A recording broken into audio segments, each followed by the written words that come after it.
आव्यूह की कोटि, ऑर्डर ऑफ मैट्रिक्स। आव्यूह की कोटि किस प्रकार से हम पता करते हैं, आव्यूह किस प्रकार का है, तो ये आव्यूह की कोटि कहलाती है या आव्यूह का ऑर्डर ऑफ मैट्रिक्स कहलाता है। एम एन संख्याओं का समुच्चय है ये आव्यूह जो है। एम और एन संख्याएं, एम जो है आपका क्षितिज पंक्तियां हैं। क्षितिज पंक्ति कहने का अर्थ ये तिरछी पंक्तियां हैं, ये क्षितिज सीधी सीधी पंक्तियां ये आपकी कहलाती हैं। आपकी पंक्तियां क्या कहलाती है, पंक्तियां। जैसे हम क्लास में बैठते हैं, first row, second row, third row, पंक्ति को अंग्रेजी में रो कहते हैं, ROW, रोज WS। तो इस प्रकार से ये पहली पंक्ति ये है, दूसरी पंक्ति ये है, तीसरी पंक्ति ये है। तो 3 पंक्तियां हैं इसमें, और उसके साथ एन जो होता है, एन इसका ऊर्ध्वाधर स्तंभ होता है। स्तंभ मीन्स खंभा, खंभा कह सकते हैं या कॉलम कह सकते हैं। कॉलम सीधे होते हैं तो ये कॉलम है।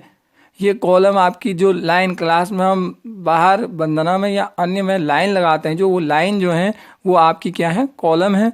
कॉलम जैसे इसमें कितनी कॉलम है, 1 और 2 कॉलम है, पहला कॉलम और दूसरा कॉलम। तो इस प्रकार से रो और कॉलम का व्यवस्थित होना ही उसका क्या कहलाता है, ऑर्डर कहलाता है। जैसे इसमें पंक्तियां हैं 3, 1 2 3 पंक्तियां हैं और 2 कॉलम हैं, तो 3 गुणा 2 का ये ऑर्डर है इसका। तो टोटल 6 एलिमेंट इसमें है, 1 2 3 4 5 6। तो 3 × 2 ऑर्डर का ये है। और इसे जो व्यवस्थित, इसे ये क्या होता है, ये जो ऑर्डर होता है वो घिरा होता है एक व्यवस्थित आयताकार क्रम विन्यास से। ये आयताकार इस तरह से ये इसका साइन होता है, इस तरह से इसको लिखा जाता है। तो ये आव्यूह को इस तरह से लिखते हैं। अब उसके साथ साथ एम एन कोटि का आव्यूह कहलाता है। ये एम और एन कोटि का आव्यूह है, तो इसलिए इसका ऑर्डर कहलाता है। तो कोई भी आव्यूह माना, कोई भी हम आव्यूह लें तो उसका ऑर्डर पता करने के लिए जितने एलिमेंट हैं तो वो उसका ऑर्डर है। जैसे एक आव्यूह में लिख रहा हूँ, माना मैंने आव्यूह लिखा 2 3 4 1। ये आव्यूह कैसा है, ये 2 रोज हैं इसमें, 1 2 रोज हैं और 2 कॉलम हैं। तो ये 2 कॉलम है, तो 2 × 2 एम और एन, 2 और 2 × 2 कोटि का ये आव्यूह है। तो इस प्रकार से हम इसे पता करेंगे। अब इसके बाद आता है, सामान्यतः किसी एम एन आव्यूह का निम्नलिखित आयताकार क्रम विन्यास होता है। ये आयताकार क्रम विन्यास है, आयताकार क्रम विन्यास। अब देखो इनके लिखने का जो प्रत्येक एलिमेंट का एक निश्चित परिचय है। तो वो एलिमेंट, जैसे पहला एलिमेंट जो होता है जो फर्स्ट रो में है, फर्स्ट रो और फर्स्ट कॉलम में है फर्स्ट, तो ये फर्स्ट A11 आता है। पहला जो आपका आएगा ये A11 है, A11 कहलाएगा ये। तो ऐसे ही आपका पहले का दूसरा जो है A12 कहलाएगा, पहली रो में है और दूसरे कॉलम में है, तो 1 2।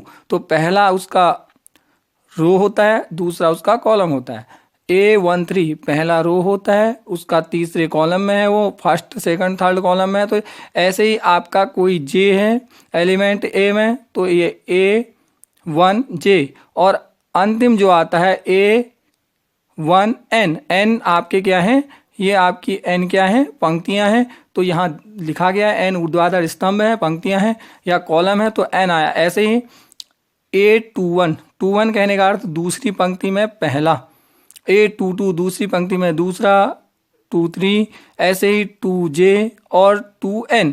J आपका दूसरी पंक्ति में, J कोई आपका एलिमेंट है, उसका ये एलिमेंट यहाँ पर स्थित है।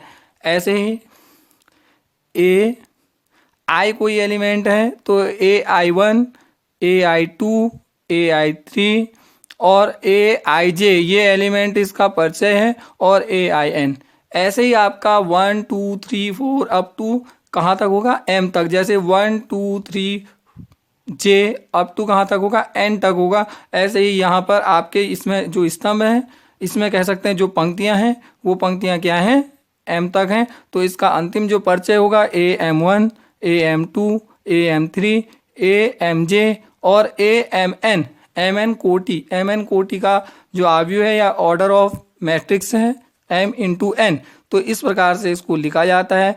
अथवा इसको इस तरह से भी लिख सकते हैं, A कैपिटल A इक्वल, ये आपका आ जाएगा, इस तरह से लिखेंगे मैट्रिक्स को, AIJ, I एलिमेंट है और J एलिमेंट है। I रो को दर्शाता है और जे उसके कॉलम को दर्शाता है।